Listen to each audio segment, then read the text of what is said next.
Dans cette vidéo, il sera question de la guerre en Syrie, de la persécution des chrétiens, du terrorisme en Irak. Dans cette vidéo, vous allez entendre le témoignage d'un Français parti faire de l'humanitaire et qui a été enlevé par des terroristes à Bagdad, qui a grandi dans le chemin de la foi alors qu'il entendait à l'étage du dessus dans la geôle les cris de torture.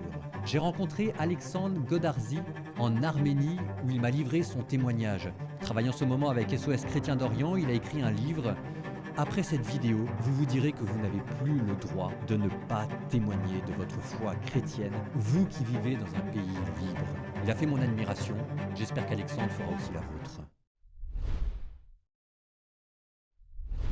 Ça se voit pas, mais on est en ce moment en Arménie, dans un camp tenu par des sœurs qui s'occupent d'enfants, notamment des enfants déplacés à cause de la guerre d'Azerbaïdjan. Et il se trouve que j'ai rencontré Alexandre Godarzi ici, qui a écrit un livre, donc que je recommande. Lui raconte son histoire. J'en dis pas plus parce que on va en parler. Tout simplement, il sera question d'islamistes, de geôle et de terrorisme. On commence à Alep et après on file à Bagdad. Ça te va? Ça me va très bien. Ouais. Très bien. Et là, on y va.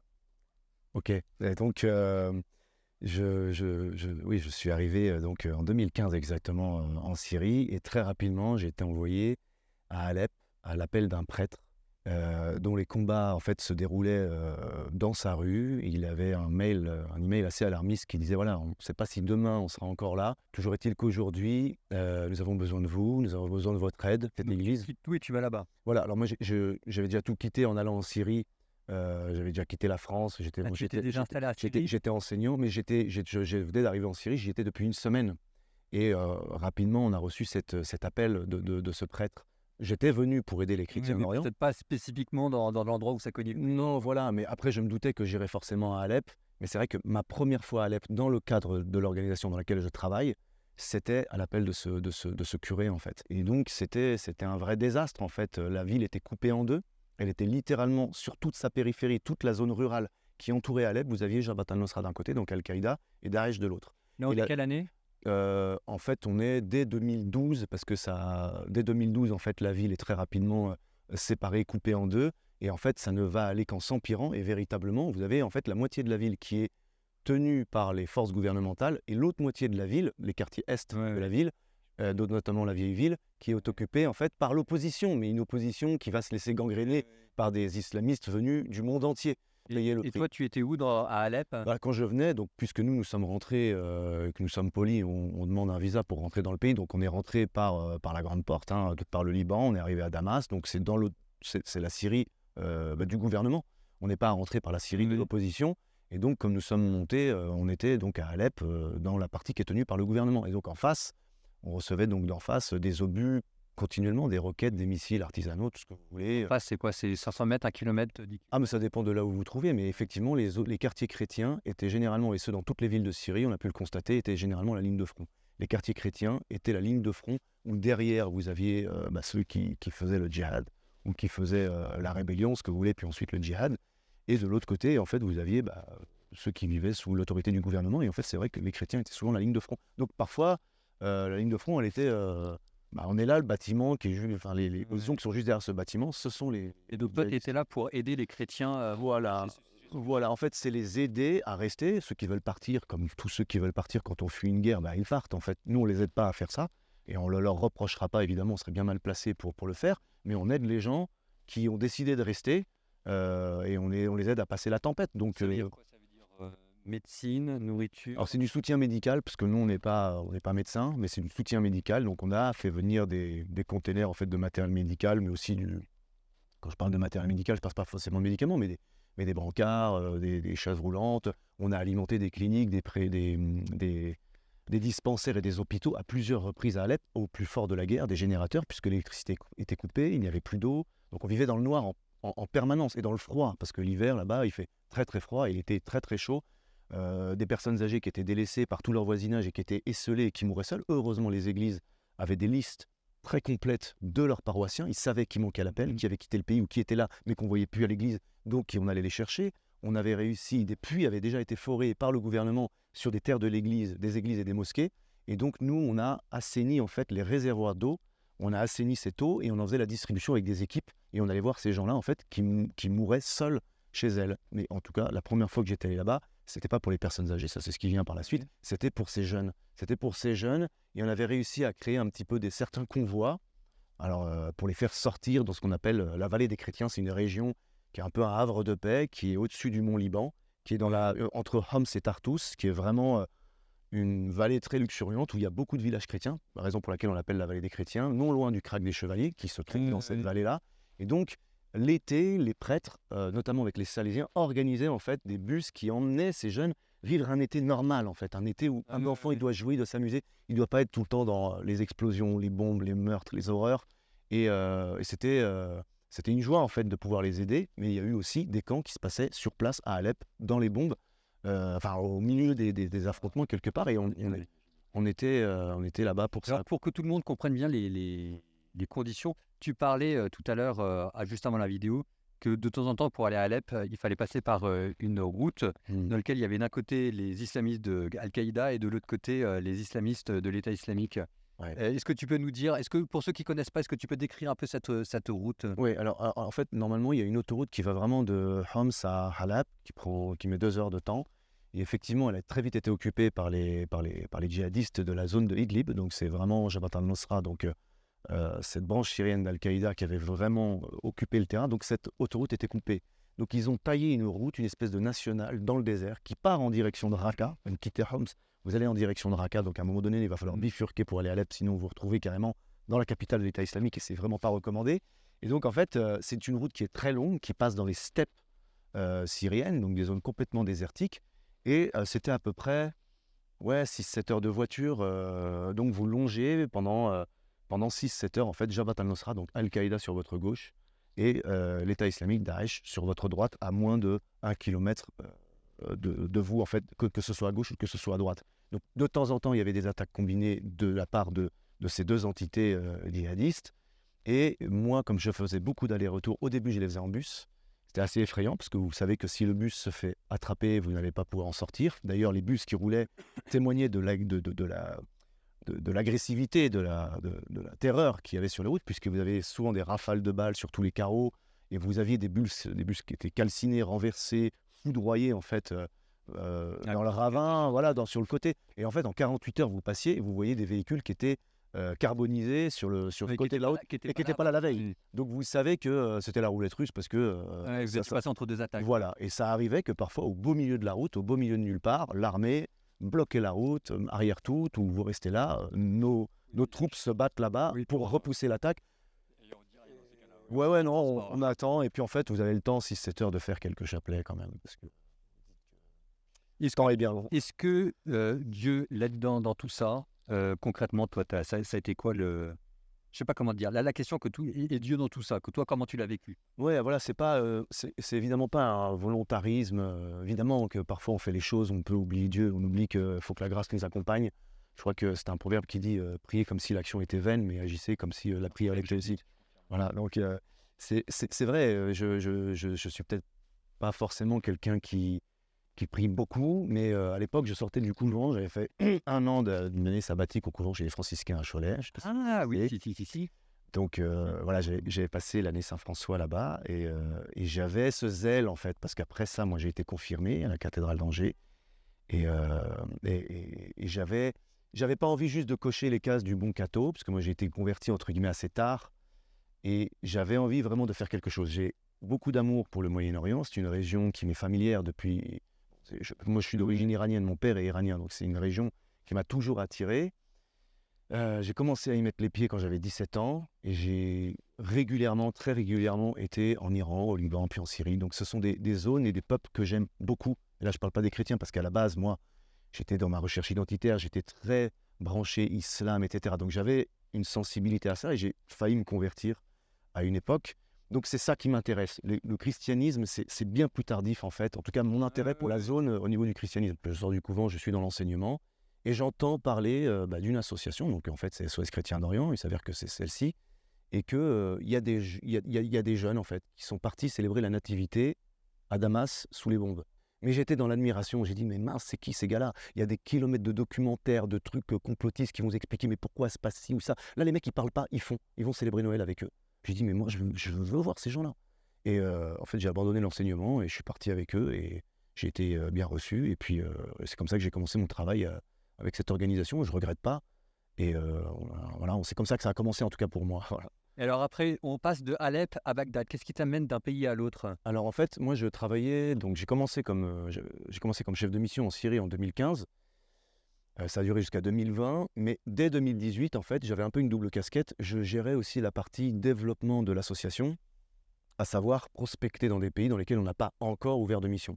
Donc dès 2018, j'étais en contact avec les Arméniens de la Djézireh, donc c'est le nord-est syrien. Et donc ils voulaient faire un camp en Arménie, comme une espèce de JMJ entre Arméniens catholiques venus du monde entier, à Gyumri, la deuxième ville du pays d'Arménie. Juste au nord de l'endroit Exactement. Et donc, c'est comme ça en fait que j'ai commencé à poser les bases de ce qui allait devenir quelques années plus tard la mission Arménie. Mais j'allais également au Pakistan, en Éthiopie, en Jordanie.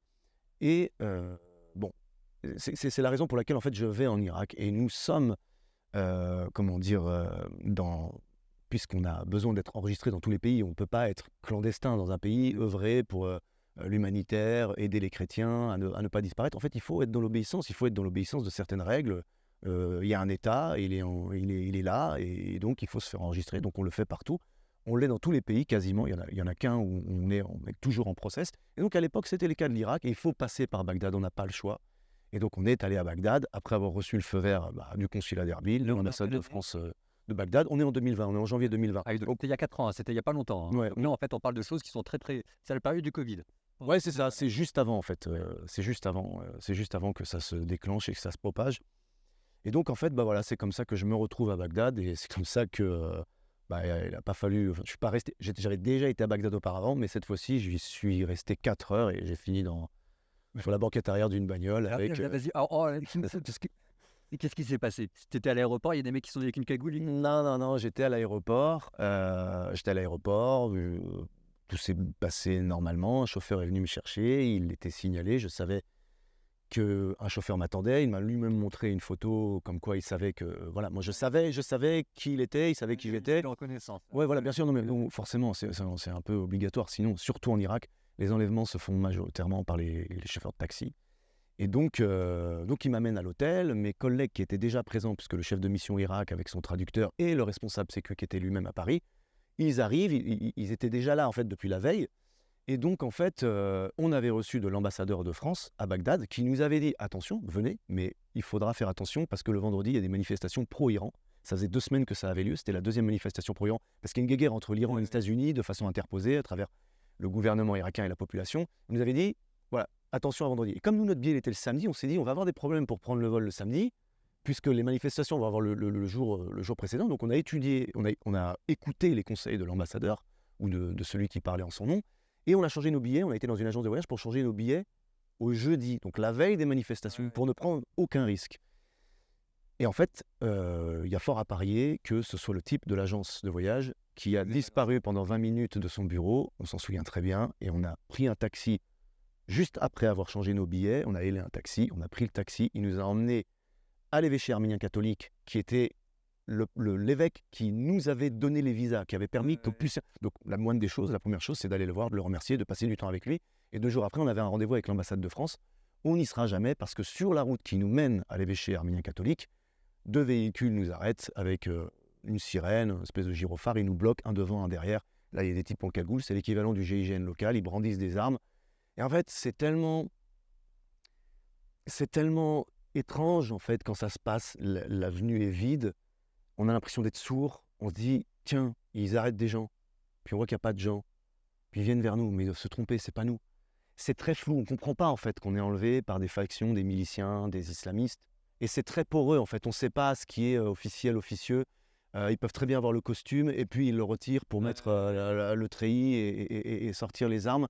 En tout cas, il est très clair que c'était la mouvance, c'était la mobilisation populaire. On appelle ça en arabe Hashd Sha'bi, la mobilisation populaire. Ce sont des factions chiites qui sont de l'ordre à peu près au nombre d'une 50aine et qui sont pilotées par Téhéran. Donc, ils utilisent cette armée asymétrique, les Iraniens, pour attirer Bagdad dans leur giron dans cette guerre de façon interposée avec les États-Unis. Donc, beaucoup de ces miliciens ne sont même pas irakiens, ce sont des Iraniens aussi. Et donc voilà, moi, 4 heures après avoir atterri à Bagdad, je finissais sur la banquette arrière d'une voiture avec limite un flingue sur la tête. Et donc le calvaire a duré entre guillemets 66 jours. Dieu merci, nous n'avons jamais 66 été... jours, hein, donc Ouais, et 2 mois. Quand tu réalises, tu dis quoi? Tu dis: «Adieu ma femme, adieu mes enfants, ouais, Seigneur, je me remets à toi». ouais, ouais, Tu ouais. peur, tu as Non, vraiment, en fait, sur le moment, il y a vraiment tout ça. En fait, quand on parlait tout à l'heure justement de cette route d'Alep, j'ai toujours... Bon, ça arrivé hein, on entend des balles passer pas très loin de vous, vous entendez siffler, ou elles tombent sur la table d'à côté dans un restaurant. Les bombes, vous allez à un café, le café où vous vouliez aller a pété, ou alors il a pété juste après votre passage. Des choses comme ça. En fait, à un moment donné, on ne peut pas avoir autant de bol. Euh, Ce qui devra arriver, bon, arrivera, mais la pire des choses, la pire des craintes que j'avais, c'était d'être attrapé. Et au moins, si on meurt une fois. Si vous êtes attrapé, vous pouvez mourir tous les jours et vous Mais vous c'est suppliez même du attention, ouais. bois. J'avais peur de ça. Et quand je suis dans cette voiture en Irak, je dis mince, que j'ai réussi à ne pas avoir à vivre en Syrie, ça va m'arriver en Irak. Donc je me voyais déjà suspendu à des crochets, à me faire latter à coups de câble ou à coups de bâton, à coups de barre. Enfin bref, j'avais peur, évidemment, j'avais peur. Et tout de suite, j'ai pensé à Jésus, j'ai dit, il est avec moi, il est à côté dans la voiture. Non, j'avais très très peur et c'est vrai que je me suis dit, bah, je ne reverrai plus jamais ma famille, quoi. C'est fini. Mon fils avait 6 mois, je l'avais peut-être vu déjà à peu près que 4 mois, parce que je bougeais déjà beaucoup. Et je revoyais sa petite bouille avant de partir, qu'il était là, tout pépère, tout mignon, en train de dormir. J'ai dit, c'est la dernière image que j'ai de lui. Ma femme qui me disait, elle est syrienne, elle a vécu la guerre, elle a vu les barbus avec les banderoles de la Fatiha, la Shahada. Ici, c'est islamiste, ici, c'est territoire d'islam, les chrétiens, vous dégagez. Elle a connu ça. Elle me disait, pourquoi tu vas à Bagdad, c'est dangereux. Bah en fait, ouais, j'ai regretté. Et c'est vrai, je me suis remis en question plein de fois, hein, au fond de mon trou, en me disant, mais est-ce que j'ai pas agi pour moi-même, pour ma petite gloire perso? Est-ce que j'ai pas oublié le Seigneur? Est-ce qu'à la fin, on sert qui? On sert le maître ou on sert sa propre distinction? On sert les meubles de la maison du maître? En fait, on fait quoi en fait? Et moi, j'ai eu le temps d'y penser. C'était une vraie retraite ignatienne, carabinée. Il y a eu le temps de... Vous étiez combien? On était 4. Vous étiez 4? 3 Français et un C'était Irakien. une petite pièce? Alors, effectivement, on a été... déjà, on a eu la chance de ne pas être séparés. On a toujours été ensemble. On était 3 Français et un Irakien. Au début, on était dans une espèce de hangar assez vraiment crade. On est en hiver. On est au mois de janvier. Il fait froid en Irak en hiver. On avait très froid. On avait très peur. On n'avait pas d'informations. Les types tiraient tout le temps autour de nous. Ils nous effrayaient. C'était le but. Mais très rapidement, on a changé de lieu après une simulation d'exécution, après une vraie mise, un vrai coup de pression. Après, non, ils ont pas fait ça. Bon, déjà, ils tiraient autour de nous. Ils nous ont, un soir, il y a toujours de la lumière, quel que soit le lieu dans lequel ils vous enferment, ils ne vous laissent pas vraiment dormir. On a dormi pendant 60 jours, moi personnellement, à peu près 3/4 d'heure, 1 heure en moyenne par jour. Et cette première semaine, dès les premiers jours, en fait, à un moment donné, la lumière s'éteint, ils rentrent, ils disent pas un mot, pas un bruit, vous vous taisez. Et là, ils vous ligotent, ils vous mettent quelque chose sur les yeux, et ils vous disent un par un, vous nous suivez, et ils vous empoignent, ils vous emmènent dehors. Vous pensez que vous allez vous faire buter, c'est clair.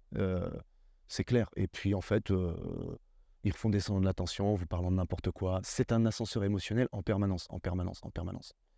Et moi, ils aimaient bien venir me voir pour me parler de mon fils. Comment va ton fils? Il va bien ton fils? Comment va Joseph? Et c'était... Alors, ils savaient que j'avais un fils parce qu'ils nous avaient demandé au début, est-ce que tu es marié? Est-ce que tu as une femme? Est-ce que tu as des enfants? Donc, ils avaient retenu les informations. Et je n'étais pas le seul à avoir des enfants. On était 3 sur 4 à avoir des enfants et j'étais celui qui en avait le moins.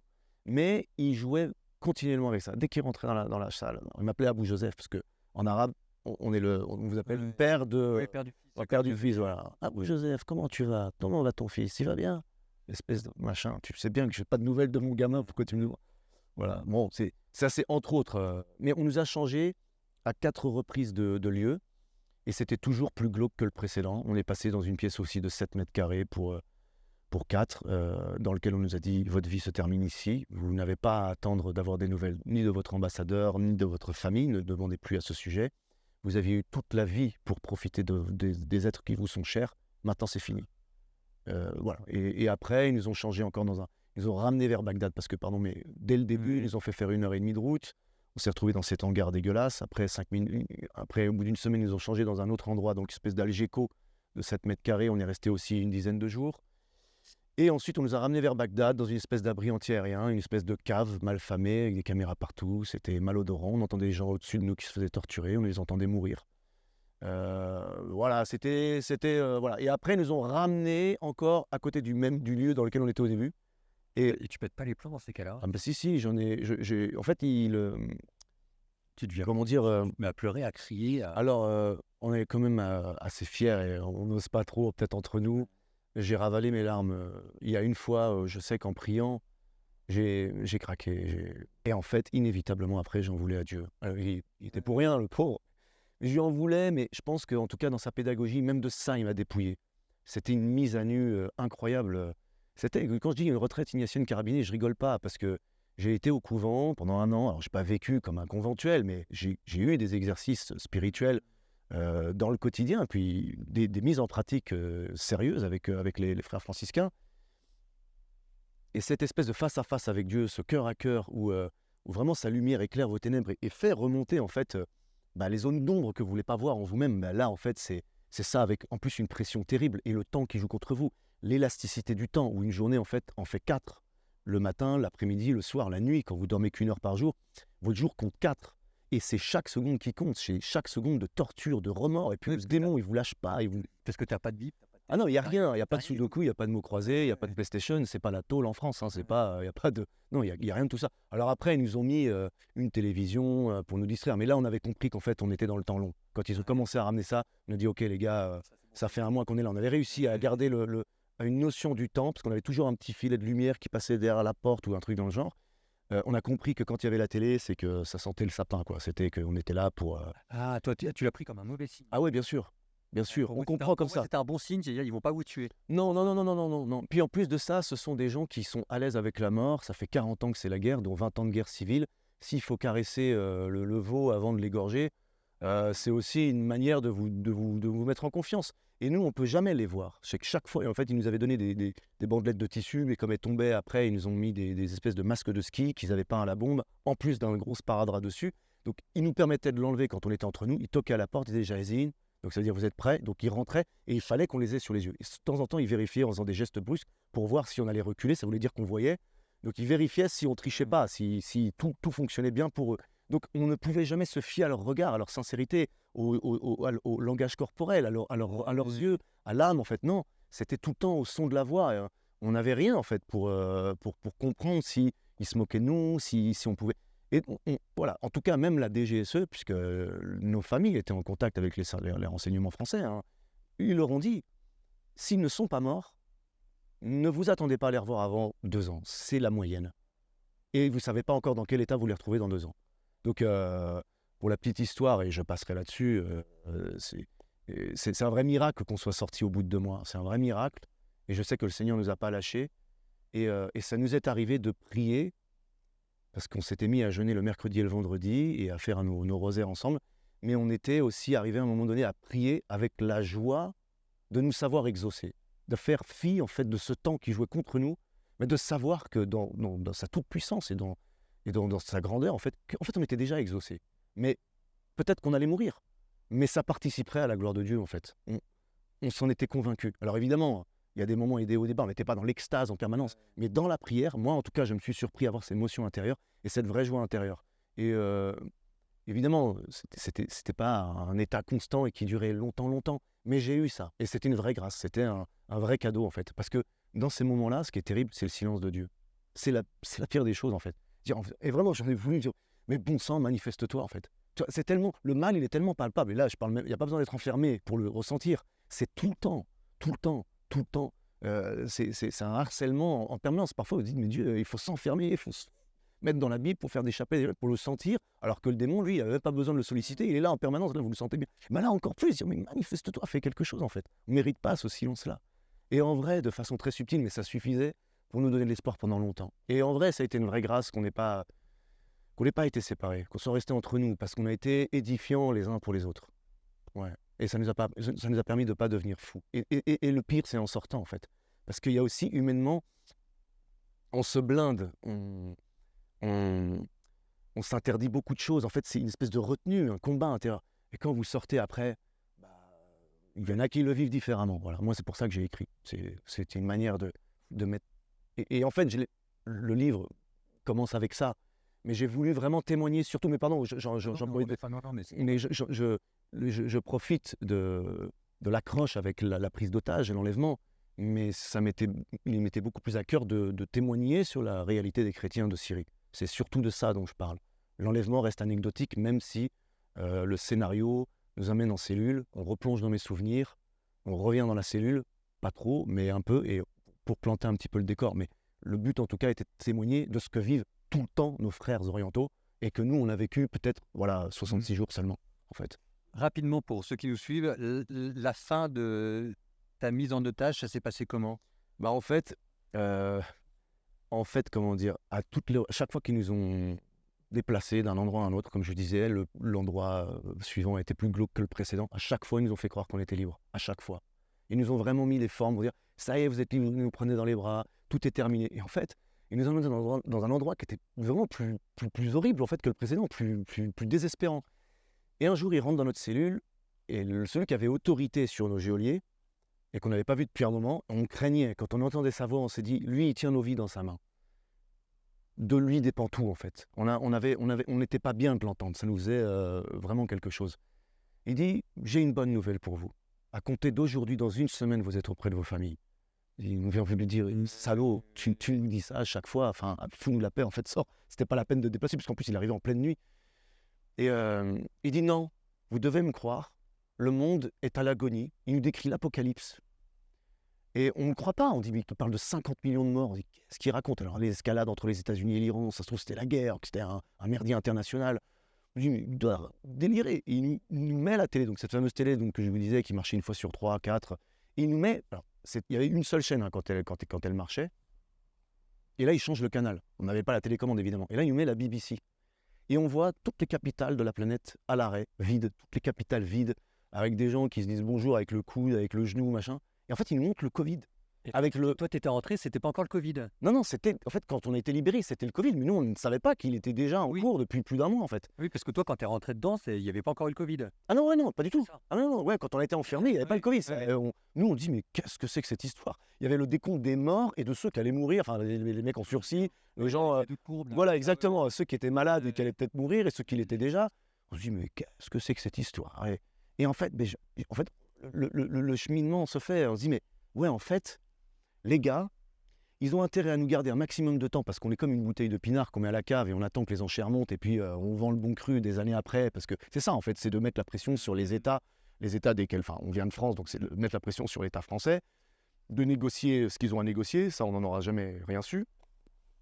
Sauf qu'en fait, il y a une maladie qui tue tout le monde et vu les conditions insalubres dans lesquelles on était, bah, ce truc peut nous buter. Donc en fait, il va falloir qu'ils expliquent à l'État français que c'est pas leur mauvais traitement qui nous ont tués, mais une maladie qui pourrait avoir un peu le dos large en fait. Donc en fait, on était devenu plutôt une patate chaude qu'il fallait se refiler et nous dégager avant qu'on en meure en fait. Parce qu'à l'époque, on n'a pas le recul qu'on a aujourd'hui. Et en Iran, c'était un peu comme l'Italie en Europe. Beaucoup de gens mouraient en Iran du Covid. Et on est pas loin de l'Iran, puis l'Irak, enfin bref. Donc en fait, ils avaient peur en fait qu'on leur claque dans les doigts. Et de se dire, vu les conditions dans lesquelles on les met, si le virus passe par là et qu'ils en meurent, on va être malin. Donc en fait, c'est comme ça en tout cas qu'on l'a compris. C'est comme ça qu'on l'a compris. Et donc c'est ce qui fait qu'on a été propulsé hors de notre geôle. Voilà. Et là maintenant, tu es en Arménie. Parce que donc là, ça nous a amené du côté d'Alep. Ça nous a amené du côté de Bagdad. Ce sera le thème d'une autre vidéo qu'on va refaire sur l'Arménie. Mais ça vous amène quand même dans des lieux où on parle de chrétiens persécutés. Ce qu'Alexandre a vécu malgré lui, c'est ce qu'il disait. Hein, c'est un condensé extrêmement fort sur 2 mois de ce que vivent les chrétiens là-bas. Mais c'est... Enfin, moi qui suis en Arménie, je ne sais pas comment vous dire, mais c'est bouleversant. Donc, je le redis, ce que j'avais dit, Alexandre, que je ne me trompe pas, Goudarzi, qui travaille avec SOS Chrétiens d'Orient, je vous remets le lien pour ce que je disais, pour qu'on puisse acheter des trauma kits, des trousses de secours d'urgence qu'on distribue aux familles dans les frontières d'Arménie, parce que du haut des montagnes, vous avez des soldats d'Azerbaïdjan qui parfois s'amusent à tirer sur les salles de classe d'enfants et qu'il faut stopper l'hémorragie le plus rapidement possible avant qu'il claque dans les pattes. Donc si vous pouvez aider à sauver un enfant en achetant un trauma kits, vous y allez. Mon Dieu, c'est glauque tout ça. On va terminer en disant notre Père quand même. Notre Père, qui es aux cieux, que ton nom soit sanctifié, que ton règne vienne, que ta volonté soit faite sur la terre comme au ciel. Donne-nous aujourd'hui notre part de ce jour. Pardonnez-nous nos offenses, comme nous pardonnons aussi à ceux qui nous ont offensés. Et ne nous laisse pas entrer en tentation, mais délivre-nous du mal. Amen. Amen. Et moi, on manquera.